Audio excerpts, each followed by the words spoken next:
Bonjour charmante personne. C'est une vidéo que je n'avais pas l'intention de faire, que je ne pensais pas avoir à faire, mais les choses ont tourné de cette façon. Comme vous l'avez vu au titre de cette vidéo, j'ai quitté Londres, je suis partie en catastrophe de Londres, je suis rentrée à Paris. Et pourquoi? Évidemment à cause de cette foutue pandémie Covid-19. Donc si vous me suivez sur Instagram, vous le savez déjà, mais je suis rentrée il y a 10 jours en France.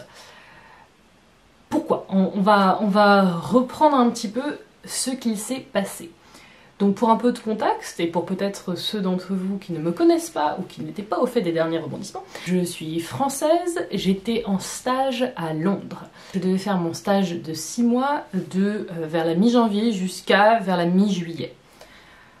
Tout se passait très bien, je me suis trouvé un appart très sympathique dans lequel je m'étais bien installée, j'avais bien fait mon nid pour 6 mois, j'étais pleine d'enthousiasme à l'idée de toutes les visites que j'allais pouvoir faire au Royaume-Uni, puisque j'avais jamais passé vraiment de temps. La pandémie coronavirus progresse à travers l'Europe, atteint progressivement le Royaume-Uni, mais le Royaume-Uni ne répond pas vraiment. Il n'y a pas beaucoup de mesures qui sont prises à ce moment-là. Il y a 2 semaines, les rumeurs montent au sein de la communauté française à Londres sur qu'est-ce qui va se passer en France, notamment quels sont les plans.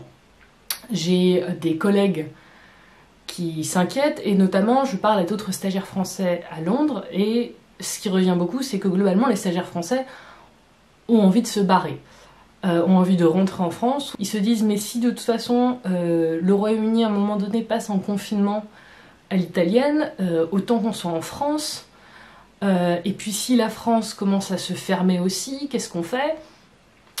Beaucoup d'anxiété. Moi, ma position dans tout ça était, de toute façon, j'ai un boulot ici. Voilà, j'ai un contrat, j'ai un employeur, c'est un stage, mais c'est un stage que je prends au sérieux, dans lequel je me plais. Moi voilà, je reste à mon poste, je vais pas déserter pour rentrer en France, il n'y a pas de raison à ce stade. Le dimanche 15, j'ai même une bonne amie qui m'en parle et qui me dit qu'elle a vraiment envie de rentrer en France, qu'elle hésite à le faire. Qu'est-ce que j'en pense? Et moi je lui dis écoute, moi je me vois pas rentrer. Et j'en parle à ma mère, et en gros, elle me dit oui, mais bon, après s'ils arrêtent de te payer, il faudrait que tu rentres chez ta mère. Enfin, de quoi on parle? Je suis en stage ici, le coronavirus n'est pas tellement développé, on n'est pas du tout à parler d'un confinement à Londres. Pourquoi ils arrêteraient de me payer? Évidemment, si je n'ai plus de revenus, si je n'ai plus de stage, je vais pas pouvoir rester à Londres, mais enfin, ça ne va jamais arriver. Voilà, donc ça c'était ce que je disais le dimanche 15. Je savais aussi par de nombreux amis, et comme beaucoup de gens, qu'il y allait avoir des annonces le lundi 16 en France, et que le président Macron allait probablement annoncer le passage de la France en confinement. Et le lundi midi, j'apprends par mes supérieurs hiérarchiques que mon contrat prend fin à la fin du mois. Voilà. J'apprends que, en gros, tous les contrats de stagiaires sont interrompus. Ils sont en fait, en gros, ils virent tous les stagiaires. Globalement, c'est ça. Globalement, on est tous virés. et on recevra notre salaire de mars. Et puis ensuite, démerdez-vous, globalement. Voilà. J'apprends ça sur les coups environ de 13h, le lundi. Et mes chefs sont très compréhensifs du fait qu'ils me mettent dans la merde, ils le savent, et ils en sont désolés, c'est pas eux qui ont pris cette décision. Et en gros, ils m'expliquent que même si donc théoriquement je suis en stage jusqu'à la fin du mois de mars, ils n'attendent pas de moi nécessairement que je vienne au boulot tous les jours, parce qu'ils comprennent très bien que c'est des circonstances difficiles, et voilà. Globalement, si j'avais envie de rentrer en France, je peux rentrer en France, je peux faire du télétravail, on peut s'arranger. Ils attendent même pas forcément de moi que je fasse du télétravail, c'est en gros, ils savent qu'ils me mettent dans la merde, donc je fais ce que je veux à partir de là. Je suis à ce stade-là dans un blanc total dans mon esprit, mais alors du coup ça veut dire qu'il va falloir que je rentre en France, puisque ça veut dire qu'à la fin du mois j'ai plus de salaire, mais si je rentre en France ça veut dire qu'il va falloir que je sorte de mon contrat de location, j'ai un contrat, quel genre de pénalité je vais me prendre, mon loyer est dû dans quelques jours, est-ce que je paye mon loyer?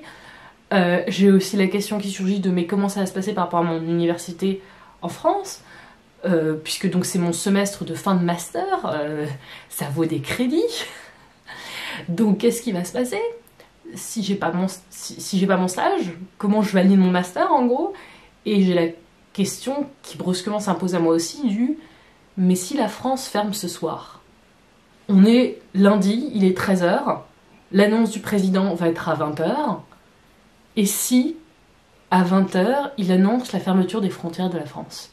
Alors en tant que citoyenne française, normalement je pourrais toujours rentrer puisque ce sera seulement fermé pour l'étranger, mais on peut prévoir des mesures où des avions qui vont être supprimés, des trains qui vont être supprimés, les prix des billets vont augmenter, ça va être extrêmement difficile de rentrer en fait. Et donc je passe des coups de fil, je parle à ma mère, je parle à mes amis, je parle à ma copine, tout va très vite, j'ai des moments où j'ai envie de m'effondrer et de pleurer parce que globalement tout ce que j'avais construit vient de s'écrouler. J'avais prévu mes 4 mois suivants, j'avais plein de plans, j'avais plein de... mon image... Enfin, je veux dire, c'est seulement 4 mois, mais on se projette quand même. Et brusquement, tout ce que j'avais construit dans ma tête pour à quoi allaient ressembler mes mois prochains vient de se réduire en poussière. Et il faut que j'agisse vite, et j'ai pas le temps de m'écrouler parce qu'il faut que je prenne des décisions rapidement. Et la décision que je prends rapidement, c'est de rentrer en France le jour même. C'est de rentrer en France le soir même, au cas où les choses, avec le confinement en France, deviennent plus compliquées dès le lendemain. Donc je vais rentrer par le dernier Eurostar le lundi soir. Je prends mes billets, qui sont très chers, mais il faut faire ce qu'il faut faire.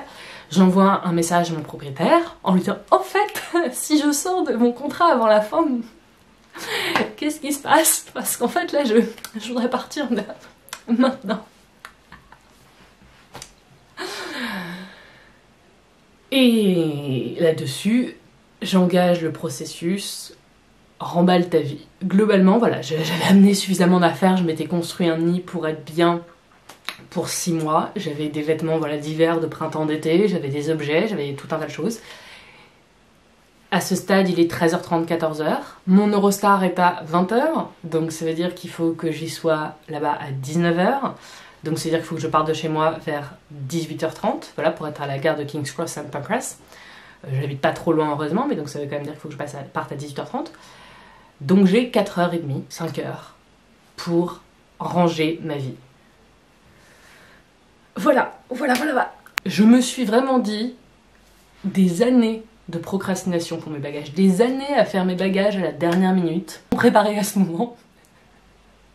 Ma vie m'a préparé à ce moment où on fait tout à la dernière minute et où c'est le chaos le plus total. Et donc en 5 heures, j'ai fait mes valises, j'ai nettoyé ma chambre, j'ai contacté mon université pour leur expliquer ce qui se passait, pour leur demander quelle allait être la procédure. J'ai prévenu mes supérieurs hiérarchiques que j'avais pris la décision de partir le jour même. Donc ça veut dire que tout ce que j'avais laissé au bureau, en gros, il y restait. Donc en gros, je boucle tout à temps. J'ai tout bouclé en 5 heures. Je prends mes affaires et je pars. Je galère avec mes valises, j'arrive, je me pose dans le métro, pose dans la Victoria Line, et là je regarde mon téléphone et je vois que j'ai reçu un message de ma mère qui me dit « Je crois que ton Eurostar est annulé. »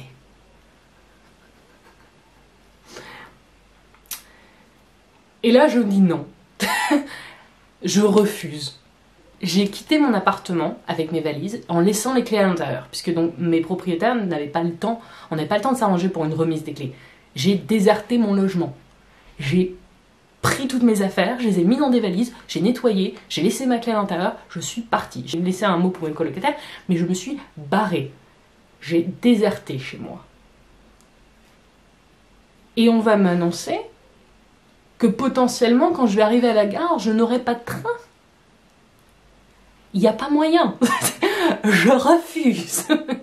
Et en plus, évidemment, j'avais pas internet dans le métro, donc je ne pouvais pas vérifier si mon Eurostar était bel et bien annulé. Enfin, moi, j'avais reçu une confirmation, j'avais un billet, j'avais le numéro de place sur mon téléphone. Enfin... Bon, et puis en plus, le métro prend super longtemps, donc je commence à dire, ah non, je vais pas être en retard en plus, non. Non, on va pas faire ça. Non, s'il vous plaît, non. Le métro arrive à King's Cross, St Pancras. Je descends, donc avec mon sac à dos super lourd, mes 2 valises, et je suis là dans les couloirs, avoir l'impression que mes mains vont se déboîter, que mes épaules vont se déboîter parce que c'est tellement lourd. et je tremble de partout. Et je sais pas si je tremble à cause du poids de tout ce que je porte, ou si je tremble aussi de stress. Mais bon, on tremble, mais on avance. J'arrive à mon train, il n'est pas annulé. Le train d'avant était annulé en fait.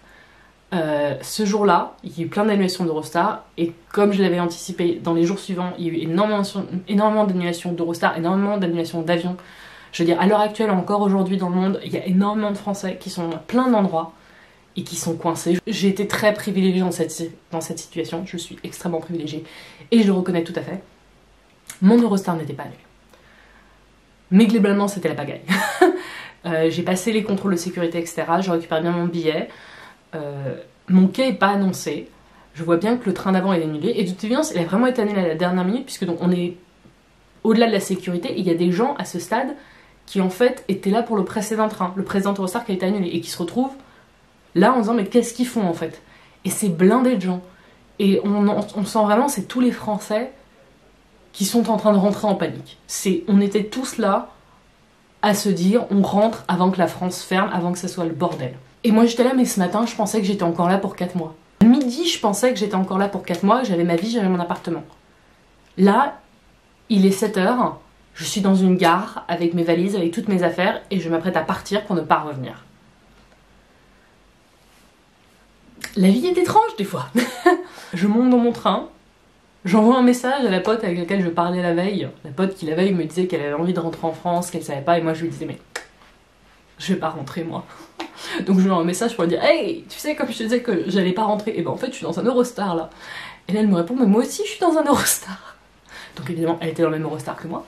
Donc on se retrouve, on débriefe un peu et on essaye d'extérioriser. On essaie d'extérioriser. Cette pote-là, elle travaille pas dans la même organisation que moi, elle travaille dans un autre organisme qui ne l'a pas virée, mais qui en gros lui a dit mettez-vous en télétravail et à la fin du mois on verra. Mon Eurostar est arrivé à Paris, ma mère est venue me chercher, on portait toutes les deux un masque, on s'est pas fait de câlin, on est resté à une distance de sécurité raisonnable. Ma mère a de l'asthme, c'est pour ça que je voulais pas...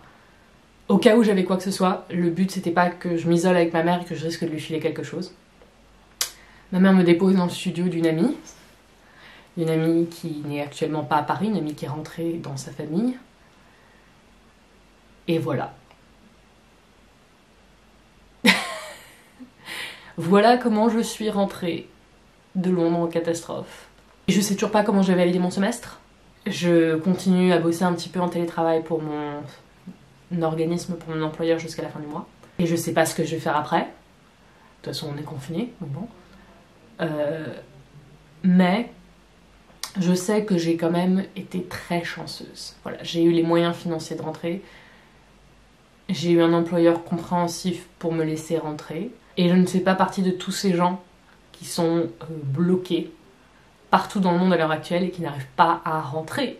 Et voilà, je voulais partager cette expérience. Ça pourrait rentrer dans ma catégorie de mes histoires d'horreur de voyage. J'ai une vidéo comme ça que j'ai déjà faite sur... qui devrait s'afficher quelque part par là. J'espère en tout cas que cette vidéo était amusante, ou vous avez eu mal pour moi, mais vous pouvez aussi avoir... Si vous avez ri de mon malheur, c'est tout à fait ok. C'est là, j'ai vraiment fait cette vidéo aussi pour qu'on en rit. Voilà, c'est...